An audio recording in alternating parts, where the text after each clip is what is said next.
Yeah, it's really great to have you on, Sean. I've been wanting to sit down and have a conversation with you for a while now, and by the looks of it, you've been like an extremely busy guy over the last few months, making appearances on mainstream media in relation to the UFO issue, and doing your best to keep the momentum going. And so, I really do appreciate you taking the time to sit down and do this with me. Thanks for having me.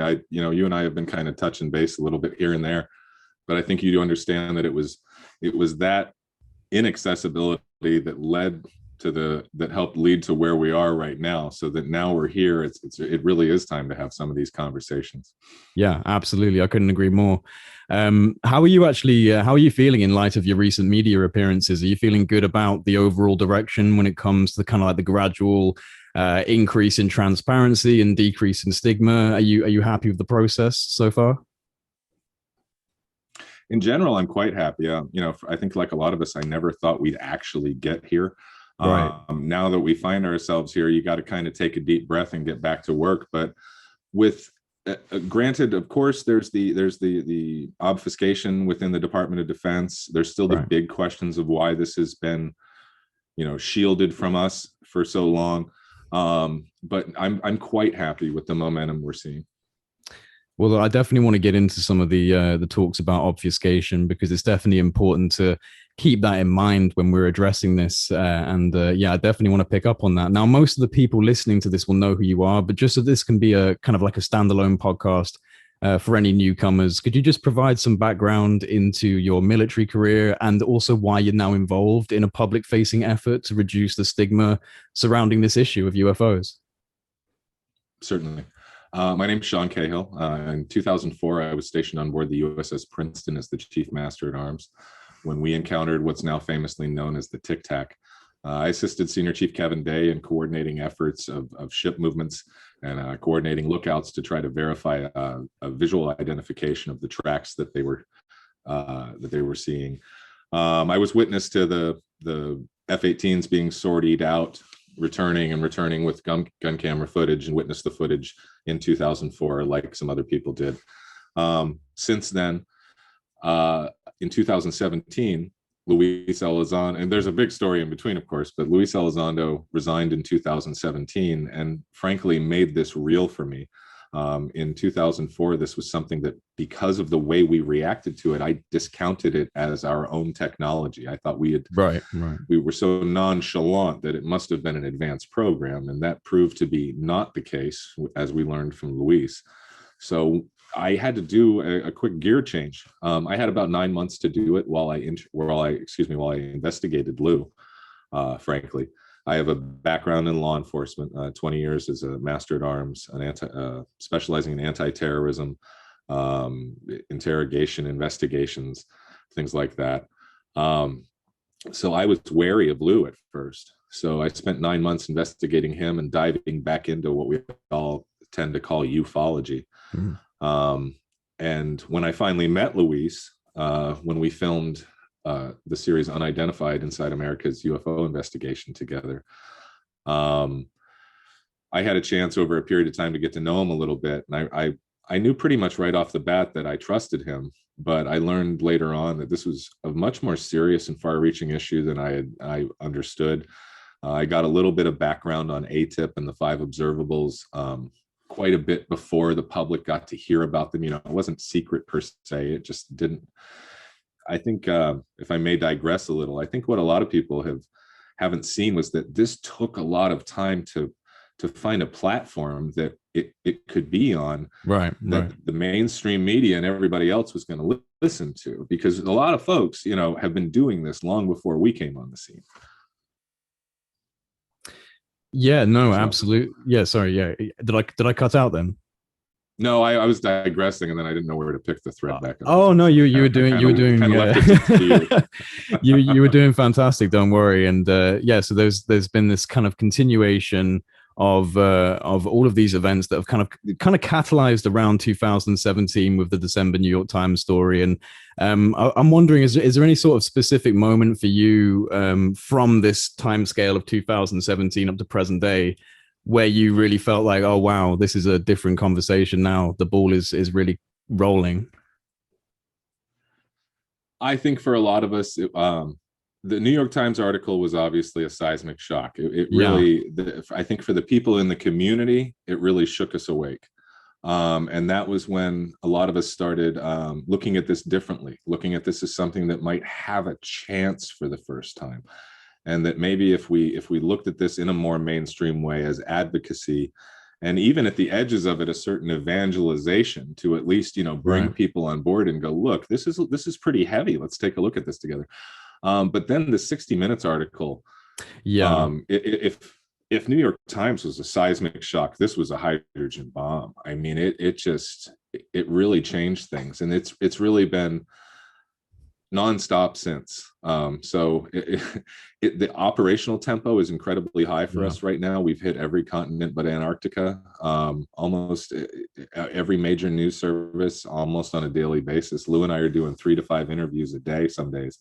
Today, you're the only one I have scheduled, so it feels like a refreshing day off where I get to kind of have a conversation instead of Yeah, a for sure. staccato, you know. Oh, totally, totally. Because it's all, you're just going over the same talking points, the same sort of rhetoric. And it's, yeah, I guess it's kind of refreshing to just sit back and have a bit, to kind of talk shop a bit more. You know what I mean? Yeah, yeah, yeah, it is. Yeah, well, I've definitely noticed a shift in the level of severity that this issue is being given by mainstream media personalities. I'm no longer hearing like the X Files music being played or cliche one-liners being touted, or at least not to the same level Right. of intensity as previously. And also, alongside this, I'm beginning to see elements of the conversation permeate into the British mainstream press, which is really good. Are you aware of any impending efforts for larger scale engagement with international media? Because this conversation can't remain confined to, the United States forever. I mean, obviously, we've got the 60 Minutes piece that really did permeate out to a wider audience. But yeah, are you aware of anything in the pipeline to kind of increase that radius any further? Well, believe it or not, there's been quite a bit. I myself, I've done Globo News in Brazil. I've done a Middle Eastern station. I did talk radio, and Oh in yeah, Great I Britain, was I excited did. to see that. Yeah, Yeah. I did BBC News last night. Oh no That way. was I haven't gotten a chance. Yeah, I haven't gotten a chance to find a link to it or see it yet. But we were on BBC News last night. Oh, that's brilliant. Well done. Um, they've asked us to come back, and almost Fantastic. every single outlet we've spoken to has maintained in touch. They've asked for follow-on information. So we've been providing them with relevant sightings throughout the course of the years. We've been trying to open this up and show people that this is not just since '04 Yeah, and yeah. 2017. We didn't come out the gate talking about that, but now that it's ensconced, and now we can go, hey, everybody, take a look, pull back a little bit. This has been going on since post World War II, at least, and that's kind of another place we can put the marker for the average folks. And I think that a lot of them, based on popular television shows and things, aren't going to take that long Yeah. to get closer to where a lot of us in the community feel that we want them to be. And then we can start opening up the avenues of this that frankly are going to be uncomfortable as hell. Yeah. I mean, let's Yeah. be real. There's edges of this that are either ugly or completely misunderstood, or both. So Absolutely, absolutely. I'm very encouraged by the fact that you've had such positive feedback from these media outlets, and that they've invited you back and they want you to interact. And you're right. Eventually, this is about packaging it in a way that is in some way palatable and transferable to to a larger demographic. And as you and I know, and a lot of the people listening, this is a subject with some pretty deep conversations lurking in the bottom that haven't even come close to the surface yet. So there's a lot to kind of get into. right. Now, you work really closely with the former director of the ATIP program, Luis Elizondo, who has experienced some pretty intense backlash from certain entities within the government, most notably within channels of the Department of Defense. I'm just wondering if you yourself have experienced any level of negative feedback from government groups or individuals in relation to your public facing role in trying to get the UFO issue addressed and taken seriously. Have you, like Lou, experienced a certain level of pushback or even attempts at disinformation or defamation of your character, anything like that? Not that I'm aware of at this point. I've been very fortunate, but I don't have the same level of interface with the government, and I don't have the same vested Yeah. interest in maintaining I don't know, the respect of the government, or vice versa at the moment. But Lou still has a very he has a very vocal and very optical role in this, so he's an Yeah. easy target for these folks. So I think I'm lucky right now. I haven't come up on their radar, but you never know. It definitely seems to me that there is, alliances within government, and that there's pockets of influence and pockets of support, and there's also pockets of division. And it's not easy to get this, this giant structure to communicate concisely with itself, and to streamline that process. Now, I've actually had individuals, because I want to talk about the UAP task force just a little bit. I've had people tell me that the UAP task force is actually larger than is being publicly presented. I think the public image that is visualized right now when it comes to the UAPTF is it's almost this kind of ragtag grassroots attempt at initiating action. It sounds as if it's being run by a couple of people, but I've been told that it's actually quite an expansive operation. And I'm just wondering if you're able to comment on the overall size of the group, and whether or not the public image is a misrepresentation or not. I think we have to. This is one of those instances where we have to be careful, because within government and military service, we use words and acronyms Mm. very specifically. So, like this, there is no operation, because this is a task force. So, by definition, it is whatever the tasking states. Now, whoever the personnel are that have been placed in charge of the task force, they are the task force. Now, they will be imbued with certain authority to reach out amongst networks that they have access to, and areas where they have jurisdiction and authority, to delegate authority, to order certain agencies or personnel to provide certain things or services. So I think that what people may be misrepresenting is, of course, there are more than a couple of people working on the larger problem. All of it is within the bounds of the law, but there is not a larger operation going on. That's a semantic explanation. You know what I'm saying? Like Yeah, yeah, yeah. even a military operation like Operation Enduring Freedom had the personnel that were within the operation, and then there were peripheral Yeah, logistical of support course. Yeah. apparatus. So yeah, so the task force is the small task force it is, and of course there are more people working the issue. I would say that's a true statement. Have you got what's your level of optimism in regards to the UAP report, the pending report? I'd say that when the final, I'm optimistic about a final report. I don't know if we're going to get what we're all hoping for to begin Right. with. Yeah, yeah.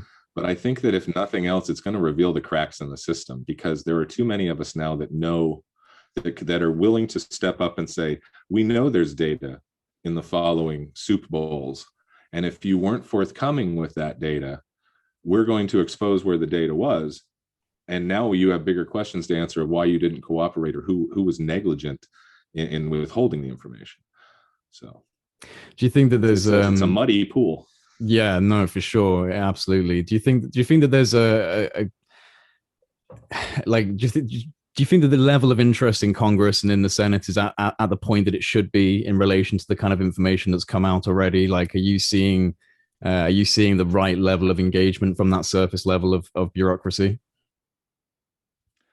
I would like to see a more serious take by more of our legislators than I've Yeah, seen so far. But I don't want to do that at the risk of creating some kind of artificial threat narrative. right. That's a phrase that gets thrown around so much, and I know that the folks that I work with, we're not trying to influence anyone. We're trying to state what's being observed, and we're trying to show the data that is unclassified that we can, but we're not here to make conclusions for people. So there is no narrative to this. There's data, reports, and then the American people in this case have to decide what to do next. I agree with you that there's not a specific narrative, but there's definitely, there's definitely a structure, even if it's just like a linguistic structure in terms of how it's being modeled and phrased in the public sector when it comes to is this Russian, is this Chinese, oh, we're not quite sure, and there's there isn't that deep level of conversation yet. We're not willing to really go out there and say it could be extraterrestrial, it could be alien. Like, you're not hearing that as much as perhaps should be attributed to this phenomenon, especially because I think one issue that I have with this, and I wanted to get into it a little bit further down the line, but we might as well jump into it now, is this idea of governmental culpability. Because you can say it's Russian or Chinese, but at a certain point, there is a history to this phenomenon which stretches back, before the Wright brothers created aerial platforms. And so, there is this conversation. There's a rift, there's a void in the information that's coming out in the mainstream, because people, for the most part within the mainstream arena, don't know about the history and don't really understand the history to that extent. So I suppose, there isn't a narrative per se that I would say that I'm seeing, especially not a threat narrative. I don't see this as drumming up fear, over this issue. But I definitely think that there's a specific structure to this, that we're trying to ease people into something that's very intimidating, as you were saying before. If I may, I think that I think that that makes sense, because I have to be honest. Yeah, If yeah, I'm curating the data that's in my head, it's not the explosive secrets a lot, that some people think that folks are withholding. right. But at the same time, I've blown people's minds at cocktail parties before, Oh and I yeah, regret yeah, that. yeah, I really do. And I see the American public as something, and dude, none of us want to be curated. Nobody wants their hand held. They want it all right now, and most of us usually regret it after we get that, frankly. But yeah, there's people that are trying to be careful and to teach people that we know don't know anything. But I'm not having the same conversation with you that I would have with Chris Cuomo yeah, or yeah. with Tucker Carlson, because you and I have a different experience with the phenomenon than we're aware of everyone else having. So our boundaries of this are different. But let me go back for a second and say Yeah, yeah. this. Um, I think what we're seeing right now, narrative wise, Mm. is a form follows function kind of thing, because the first reports that mainstream media and government decided to pay attention to were when what we call incursions occurred on the east and west coasts with our military forces and their training areas. That got everybody's attention. So the first reports that are coming out that everyone is seeing are going to be those reports that got people's attention. So when I send a list to when I send information to a producer, I send them a timeline of notable military sightings that have government evidence that backs them up with the chain of custody and everything Yeah. else.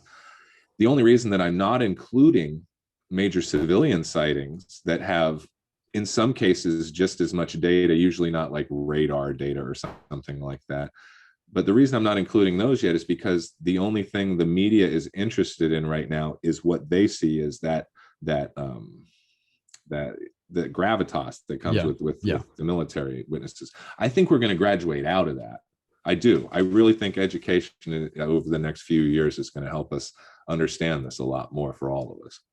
Oh, I'm really really excited about where it's going to go in the next few years. As a young man, I have a really optimistic view of where this might end up in the future. So, my fingers are crossed for an adaptation on the narrative and an expansion on the discussion. Especially, actually, I would love to gauge your thoughts on just when you think that the conversation of experiences might enter into the mainstream arena. Where do you put that on the timeline personally? Oh wow. Probably a year or two down the road in my estimation, Yeah. only based on yeah. But I think that we're going to get there in a lot shorter time than we think, only because it is the natural next step. Once folks realize that this, I think a lot of us, as we say in the community, we realize this is a very prevalent phenomenon. Hmm. In some ways, a lot of us think it's more prevalent these days than it was in recent times. If that's the case, then I think we're going to have more sightings. We're going to have more people seeing this, and the conversation is going to open up quickly. But the next logical step is, well, has anybody met these guys? Right. People ask me a lot about why didn't you guys try to contact them and this, that, and that's not our job. And it takes away from the safety and the operational risk environment that we're in and things like that for an F-18 pilot that's flying at Mach 0.8 in a tight circle around a UFO to go, what frequency should I transmit on? It's I don't mean to be so jokey about it, but it's kind of like being on the bus and someone goes, the Russians are coming, tell the bus driver to call the president. It's like, well, how does he have the number? Well, Yeah. how does he do that? How does he get, so it's just, I think as we move forward, the questions have to be asked. We have to talk to the people who claim to be having direct contact through meditation modalities, to people who are claiming to have physical daylight 3D contact with folks. I don't agree that our government has to be the only ones to reproduce those results for everyone else. You know what I mean? So Yeah. that's why I'm just wary. I'm very wary. Well, no, I think the next natural step really should be to be some sort of communication method, and even if it's not, because obviously the discussion of non-local consciousness and meditative states expanding your ability to transform and transmit information, that's a pretty intense conversation that's either wrapped up in what people would see as kind of spiritual woo woo or what is complex quantum mechanics jargon, and is not really a Yep. good middle ground for that discussion right now.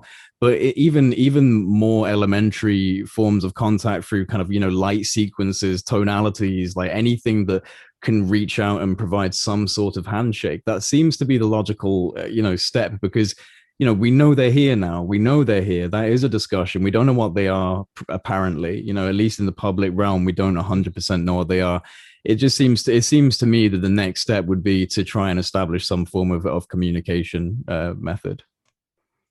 I think that that's absolutely the perfect next step to go to for our governments and our and our even our industry. Frankly, I Yeah. would love to see a transparent, open sourced public attempt at like Close Encounters of the Third Kind Right. Yeah. type type scenario, because what do we have to lose at this point? If we agree that this is here and this is real, I guess it's time to do that. It's time to take it seriously. And even as we get there, maybe we can have fun with it. Maybe there can be a festival atmosphere and Yeah. a tone of laughter. It doesn't Yeah, have to for be, holy sure. crap, what's going to happen next? Yeah.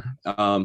But I think we're graduating to that point where we can really start looking at this soon. I mean, we in the community, frankly, we have to look ahead to what's next. We Yeah. have to say, okay, they're paying attention. What is the next Where, step? yeah. So where Because does it go? Yeah. this is where the information is going to come from. So, just to segue back to kind of pressing current issues that are going on, as a lot of people are aware, the Inspector General, the IG, has been tasked with essentially streamlining the process of information gathering from these various agencies that are required to provide data on the UFO issue from their own research archives or programs for eventual inclusion in this pending UAP report. And I'm just wondering if you've heard much on the grapevine about this. Are you aware of any particular groups, agencies, entities that are being particularly non-compliant in relinquishing their UFO data? No, I've heard rumblings about the task force, but when it comes to the DoD's Inspector General's office, Mm, I've heard absolutely zero. A proper IG shouldn't have any information coming out, and I haven't heard anything that was an unauthorized informational leak or anything. But I have heard rumors at my level that the task force is encountering some issues within agencies, but I don't want to name any names because I don't have any specifics on that. are they ones that we would quite quickly recognize within the UFO community as likely I culprits? be, I believe so. Yeah, yeah, I think so. Yeah. If you had total authority to kind of enter every aspect of government, from official agencies to contractors, subcontractors, all access to the black budget programs across the board, which agencies, which groups, which contractors would you personally want to knock on the door of in order to gain some actionable intel? Um, oh boy. I think that you could probably pick anybody out of the realm of major defense contractors, and so therefore I'll name them. I'll name all the big boys and say, BAE, Lockheed, Boeing, you name it. That tier of long term world defense infrastructure is probably where the private sector information is going to be.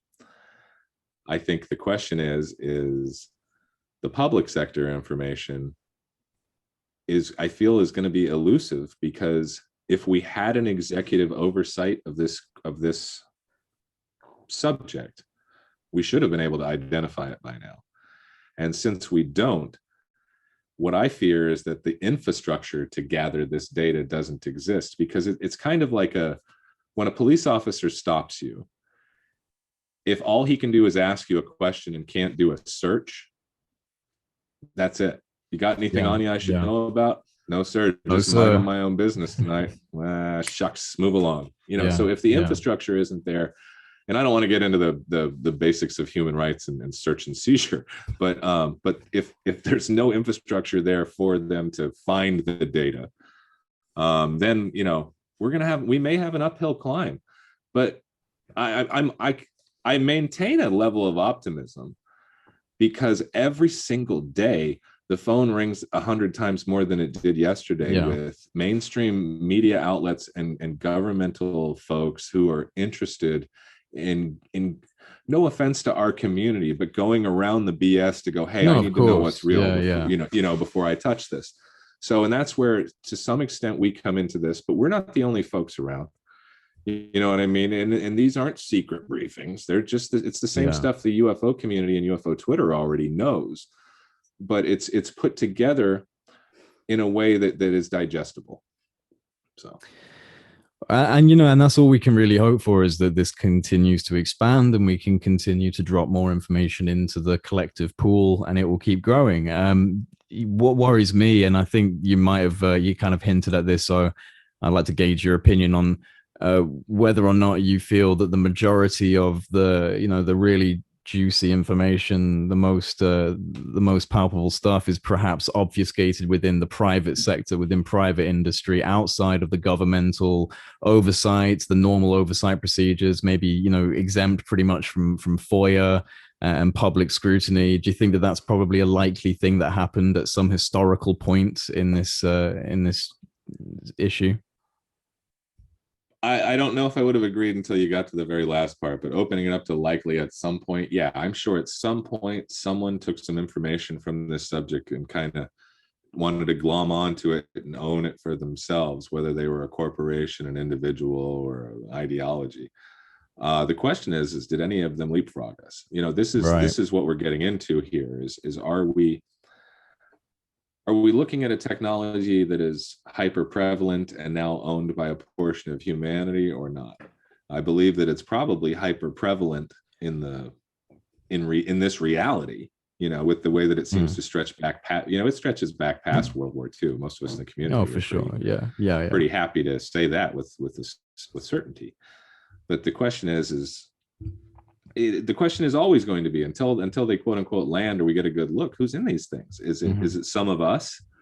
Is it some of us and some of them? Who are them? What's them? Where are they from? The questions are myriad. And is there a them?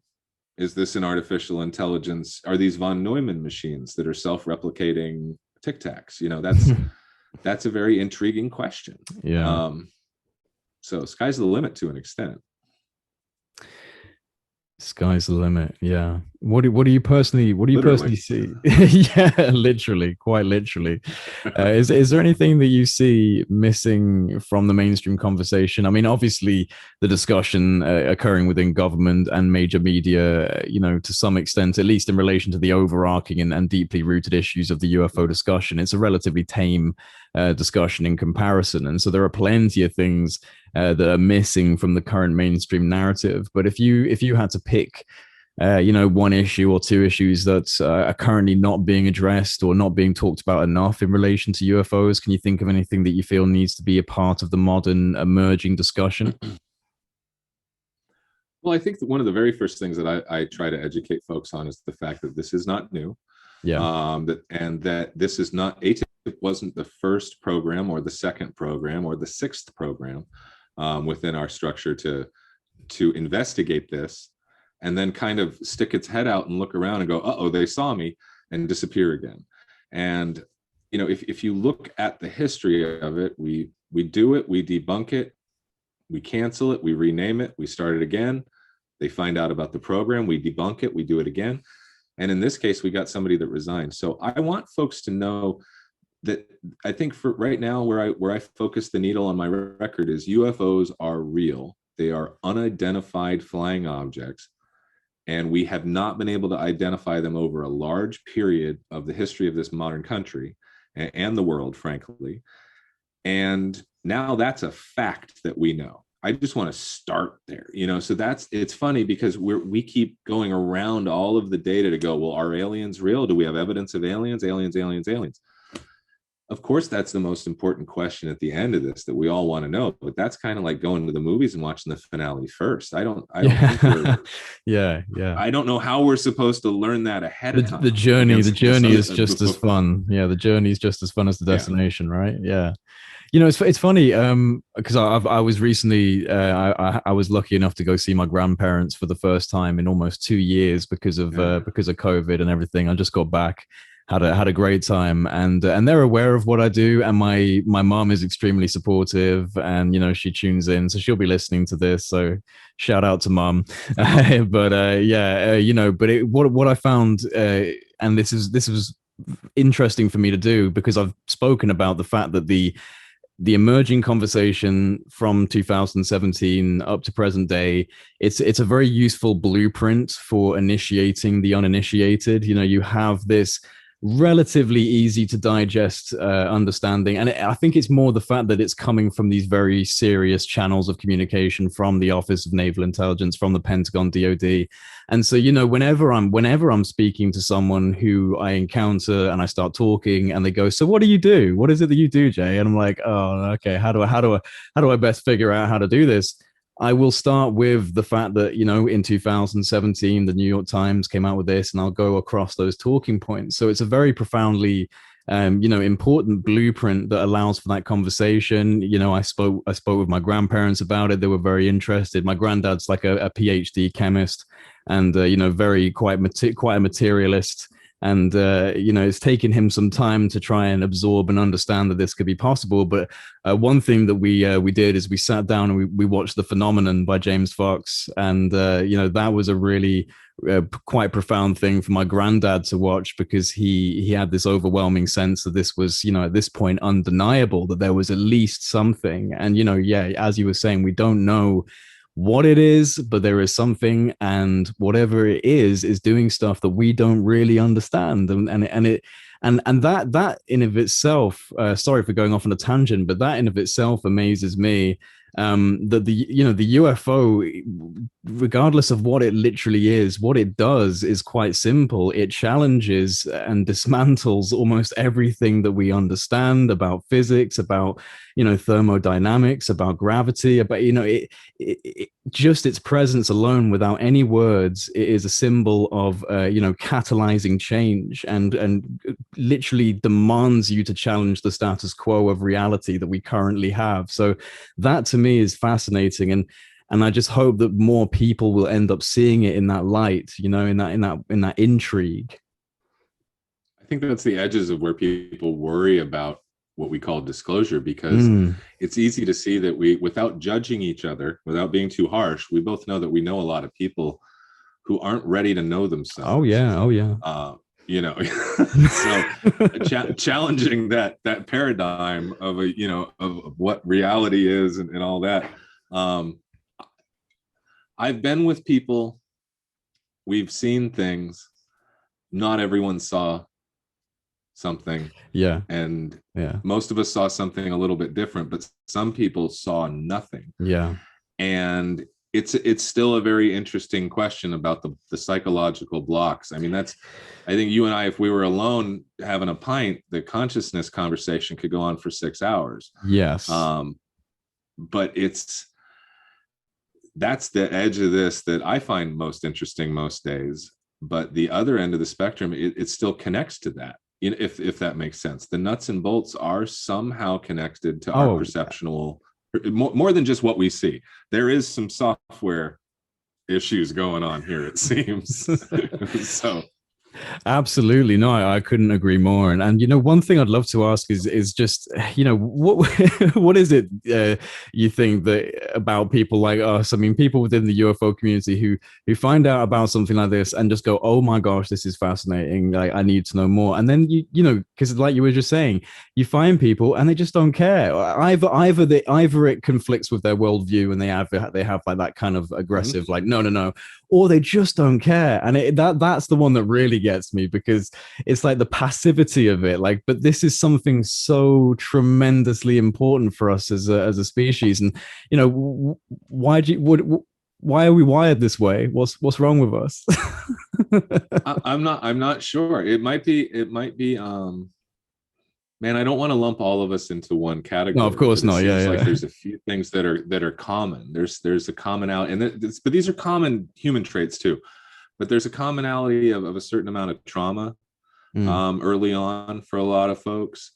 I'm actually now starting to look at. I'm curious how prevalent is what we call ADHD right. um, with experiencers, or pronounced anxiety.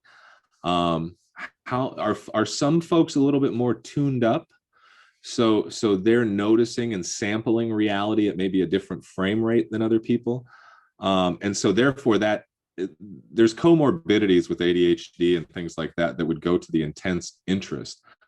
But what I find fascinating is you've got people who are what we would call in the community experiencers. I think their interest is obvious. You've got people who have experienced things in consciousness, and they're like, "Man, what the heck was that? I got to Yeah. find out what more about that." And then there's those. What interests me the most are the people who have no experience across the board and have a zeal for this that rivals my own. And this is what I do for a living. Those folks I'm more interested in, because they really want to know what's going on in a way that I can't even fathom, Yeah. and I'm just as confused. So Well, I think the further down this road I've got, the more confused I become. In all honesty, it's one of those, you know, it's not, it's an interesting journey. You learn something, and then that kind of makes you realize that you don't know much at all in the grand scheme of things when it comes to the universe. I know you meditate, and you know, you likely have your own ideas about a spiritual journey or the mysteries of consciousness, and it's subtle connections to the intuitive, subjective, synchronistic experiences that one goes through as they traverse life and develop as an individual, which tend to, if you pay attention to things, at least from my own experience, if you pay attention to things in your life that through self-reflection and a bit of introspection, as an individual, you seem to gravitate towards a path of spiritual development in some way or another. At least that's what I've noticed with people that I've spoken with, and from my own personal journey. And I try to engage as much as possible, to the extent to which my understanding will allow, with the scientific method. I mhm. also try, because I try and articulate myself in the most sensible way that's palatable to people, but I can't ignore the profoundly mysterious experiences that I've gone through, that relate directly to the ability for consciousness to interact independently of this localized field of the human brain. So my own experiences have solidified my understanding that consciousness is not generated by the brain, does not die when the brain dies, and could be closer attributed to like a field phenomenon that we're submerged within, or arose from, that we as humans are kind of, almost like crystallized points of consciousness that have emerged from the raw energy, from the, from the consciousness itself, which is derived. And as many people listening will know, my own experiences with the phenomenon, which in their most vivid state took this form of orange orbs of light in various configurations, kind of interacting and behaving in a way that is beyond, well, in my opinion, it's beyond the possibility of a misidentification of some, generic occurrence like an atmospheric anomaly or a series of lanterns or flares. My experiences were pretty undeniable, and they occurred to me, due to me entering a meditative state and making a coherent and direct request for some sort of contact. So, and this was profoundly life changing for me. This really is the keystone of what created Project Unity, of why I'm doing what I'm doing, because I had these phenomenal experiences that opened up a different avenue of thinking. And I'm just wondering if you yourself, you kind of hinted that you've done this kind of stuff. So have you had some very vivid experiences yourself through utilizing these types of methods? I have. I've had very vivid experiences within consciousness while meditating. As you said, when asking for a specific experience, I suppose, or access Yeah. to a specific experience. I ran away with my tail between my legs the first time it happened, and it's actually been a journey of understanding that moment. Understand, because for me, it's actually been more about realizing not be careful what you wish for, you might get it, but are you sure you want what you're asking for? Because in that moment, if what I was experiencing was real, I chose to turn away from it. I didn't choose to deny it, but I chose to, for me, it's almost been like, okay, that happened, good enough. Like I'm not ready. I've seen where my own boundaries are with this. So, but let me, what I really enjoy when I have time, when I'm not focused on, because this takes a lot of cerebral Of course. power to do the logistics that are behind getting us in front of the folks we want to, and the communications and things that Yeah. go on Yeah. behind us. Yeah. It is very strategic. But at the same time, as you say, I'm a meditator. Before I met Lou, that was what I was doing. I was teaching people to get out of their own hell, Yeah. and just find enough peace to realize, well, they were enough in themselves to keep going forward, that they didn't need all these crutches and other people to constantly hold on to, that your breath was going to be enough for now, and you could start somewhere. So something I really enjoy when I'm not really locked into all of this thinking is synchronicity chasing. Yeah. Tell me about it. And that it's something that's taught me that it's there. The flow is there. It's there when I want to access it. If I need to be more computer-like and analytical, I can be. But when I want to open myself up again, that whatever it is there. And when I was explaining Jungian synchronicity to someone who's very close and important to me, that I hadn't seen in a long time, they were like, well, can you give me an example of a synchronicity? And I discussed Jung's scarab beetle experience with his patient. And when I put my hand out and said scarab beetle, a black beetle landed in my hand in front of all of the people standing there. Oh, And yeah. I was just filled with that beautiful feeling of knowing what Yeah. I was experiencing. And I looked at everyone else going, holy crap. And I go, kind of like that right Yeah. there. And I Yeah. just, Yeah. Yeah. I Put the hate shades bugs. on and walk away. And I picked him up and I put him on my shoulder, and we kept walking. I don't like bugs at all, but we walked down the street with like 4 people just going. That's amazing.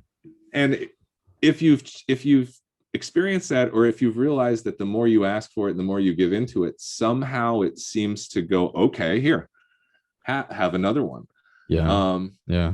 It's that's something that I find so fascinating. So I want to know what that is.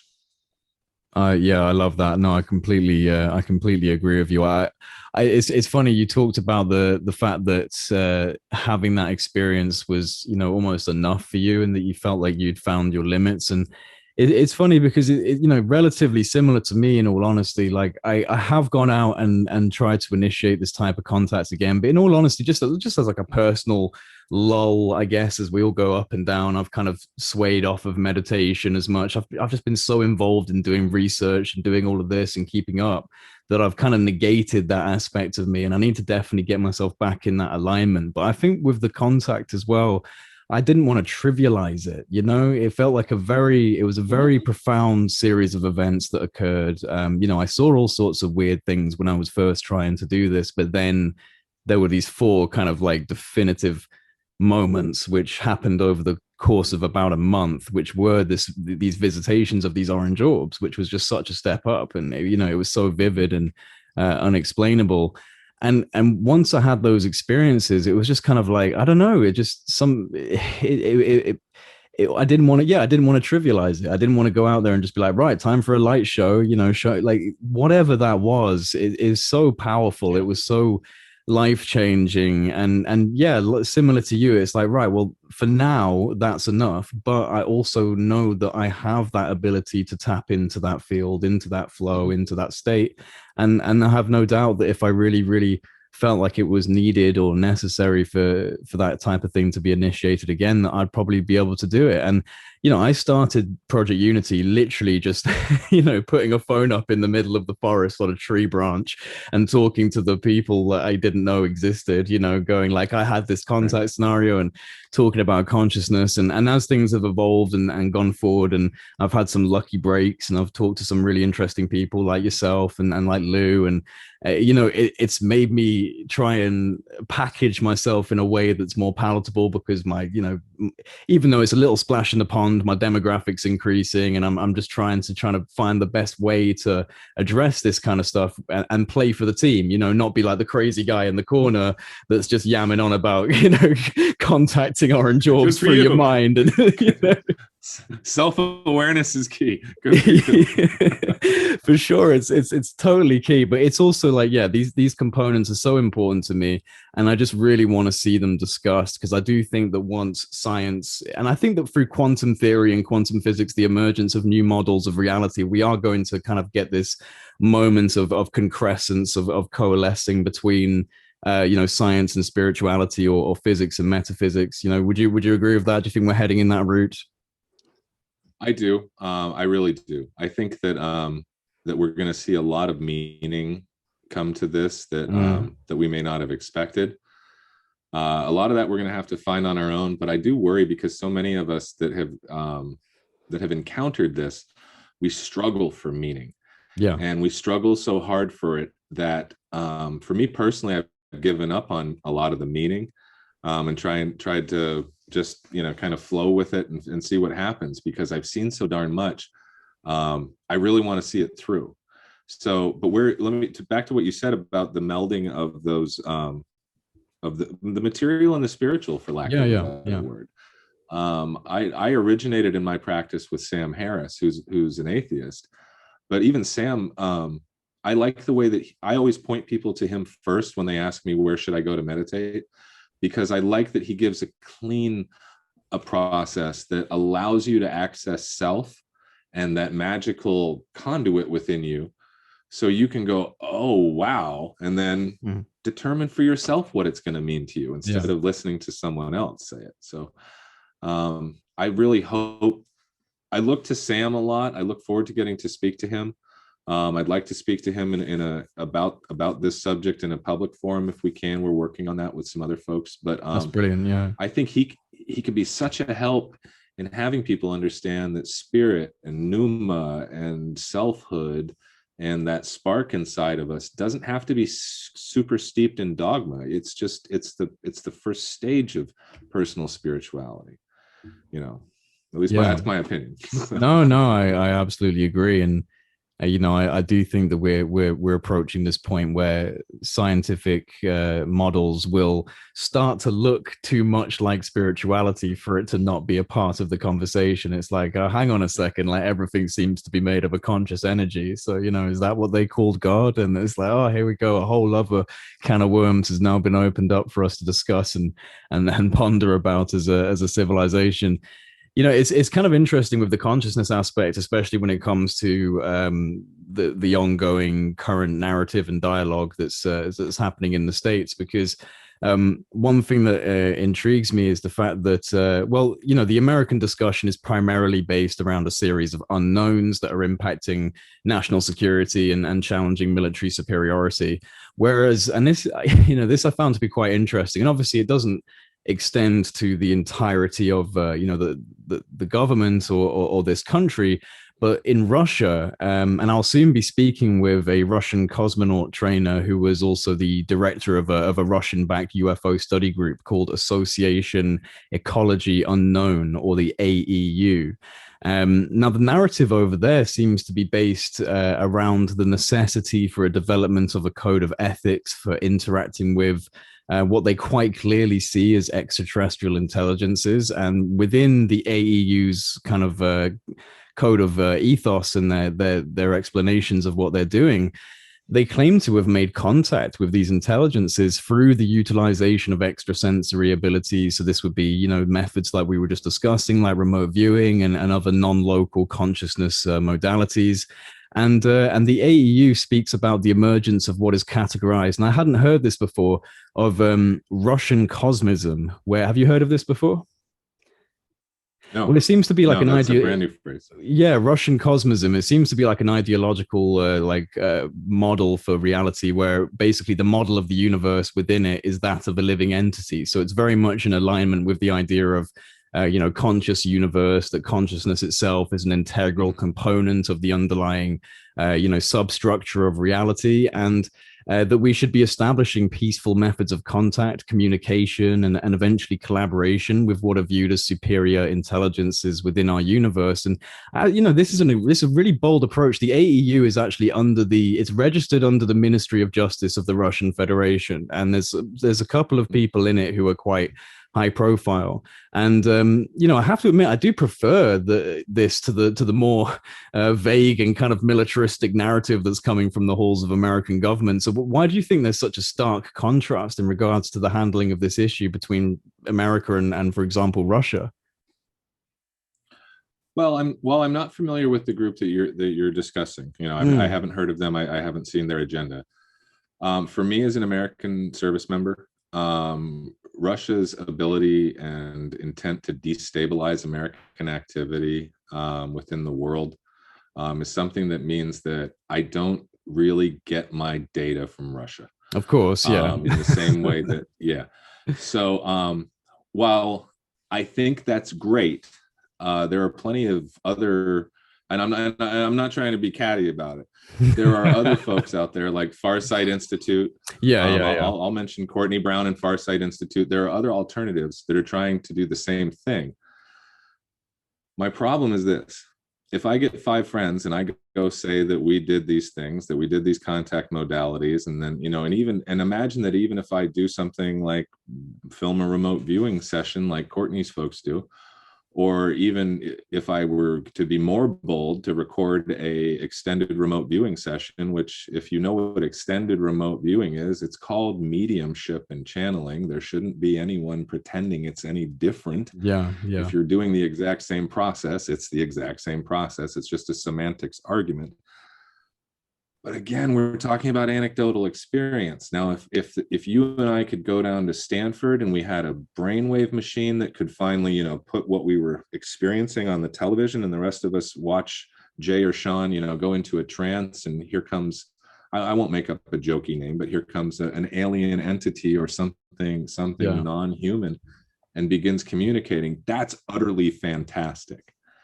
And how we would still believe each other with that is a whole nother story. But right now, all we've got, okay, now I'm going to be catty about it, because I try these things out, but right now all we got is people taking a nap and telling us a story, and we have to believe it. So we haven't proven to everybody else that these modalities, these means of communication are anything beyond imagination. We've got data from SRI. We've got data that's matriculated out of the declassified CIA documents from Stargate and other programs. But proving that as a truism to each other is where we're screwed. Yeah. Because how are we going to believe each other? And right now, I don't trust Russia telling me that Velveeta cheese melts well. So no offense to them. I want a world where we all cooperate and we don't have this nonsense between us. It's such an unfortunate thing, isn't it? I mean, obviously, yeah, it's all born from very real issues of conflict and counterintelligence, and there's no denying that whatsoever. It's just such a shame, because these are issues that could really, and this is why we're all doing what we're doing, what you're doing, because these issues really can unite people and bring people together. And I genuinely do have, a certain degree of hope and optimism for that. It's interesting that China, I'm sure you've seen this, that China recently has kind of made some announcements, and they've even got artificial intelligence in the game now, apparently. Do you know much about this? Is there anything that you can say? I haven't finished reading the article yet. I Mm. saw the headline and I skimmed it, but player three has definitely entered the game. I mean, this is Right, right. everybody's arrived. The rest of the world is probably getting their popcorn out and whispering to each other. I knew what was going on all along. I, but yeah, it's when you look at the tweets and people, when you see people within your own community going, man, it's starting to feel like a movie. Oh yeah. Trust me, it is starting to feel like Yeah, a movie. I bet it is. It's kind of weird on this side. Oh my gosh. But we're here. I don't think any of us ever, as hard as we tried, there is really kind of a moment for me right now going, man, we're having this conversation. Like Yeah, coming out of all of these whirlwind interviews, you and I are finally yeah. getting a chance to talk, but we're talking on the heels of the biggest, what am I trying to say? Biggest level of attention this has ever gotten Yeah. within our own community, on Reddit, within the mainstream. So I'm just kind of blown away to be sitting here on a Saturday going, hey Jay, how's it going? Yeah, no, dude, same. Honestly, I mean, I do like a series on YouTube called UAP News, where I just kind of try and coalesce some of the most relevant articles and people speaking. And I haven't I haven't been able to do it because I've been so busy for the past month and a bit, like kind of doing interviews. I usually have like maybe 10 or 12 relevant articles and stories that I package into these 10-15 minute videos. This one's going to be like an hour and a half, 2 hours long. I mean, like the past month is I've got like 50 different articles to try and put into this video. And I mean, like, could any of us have imagined that there'd be this insane snowball? So it is encouraging. I have to, as someone who's aware of the fact that the British Ministry of Defense and, I want to see a conversation happening in Britain because for you guys, turning on your TV, you're seeing this stuff on the news. It's as you said, you recently did the BBC, which is awesome, and you did LBC. It's starting to happen. That conversation is starting to come across the pond, but there's still just not enough. And I really hope we have some engagement because the thing is, I know that the British have, we're a Five Eyes Alliance domain country. We have information on this historical data. We don't want to talk about it. We're very, it's. I guess it's just that British attitude. It's like we'll let the Americans boast about this. We're just going to stay quiet and sit here and sip our cup of tea and pretend that nothing's going on. No, I want to see answers from the UK. Mm-hmm. It does feel that way though, doesn't it? Between It does. Canada and Great Britain, it does feel like you guys are going, no, you guys go ahead and lead on this one. We'll be right here. Yeah, yeah, yeah. Yeah. Sean, this has been really great. Actually, one thing I want to bring up just before we kind of wrap up here, because this is something that one of my Patreons asked me if I could ask you about this. Recently, in a blog by Joe Mergia, UFO Joe, there was a rumor that Lou told a trusted contact that they know who is in the sources and that they know who is in the triangles, but that they don't know who is in the Tic-Tacs. Are you able to speak towards the authenticity of that statement at all? Yeah. Bullshit. That is the Yeah, that is bullshit. the outline of a fiction story that I've been working on for a few years. Oh, I will send you the diagram if you like, but that is literally a diagram that I drew of a story that I was going to write you're back kidding. before I got deeply involved in activism. No, that is if I'm allowed to say it again, that's bullshit. I will literally send it to you. I've heard the same rumor, and Okay. I've sent the same diagram to other people, and you just tell me if it matches the rumor you saw, and if so, you think I would be so flippant as to send it out. Yeah. Yeah. So yeah, it is All right. the outline for the cast of characters in a larger novel I had planned to write before I got Amazing. involved in this and started bitching about people making money off of it. That's incredible. That's incredible. Sean, you've been fantastic, mate. I've really enjoyed this conversation, and I hope we have some more dialogue in the future. Is there anything you want to say before we wrap up here? I just want to say thanks to all of your fans and the people that work so hard with you and all of your guests that you have, because you have some of my heroes on your show often. You've got people in our community that just do the work, man. And Oh, for I don't sure. get to catch up with all the shows anymore as much, but I really appreciate what you guys have done. I'm sorry it took me so long to get here, but I look forward to Oh talking no. to you again. Yeah, definitely. Thank you very much, man. It's been a privilege.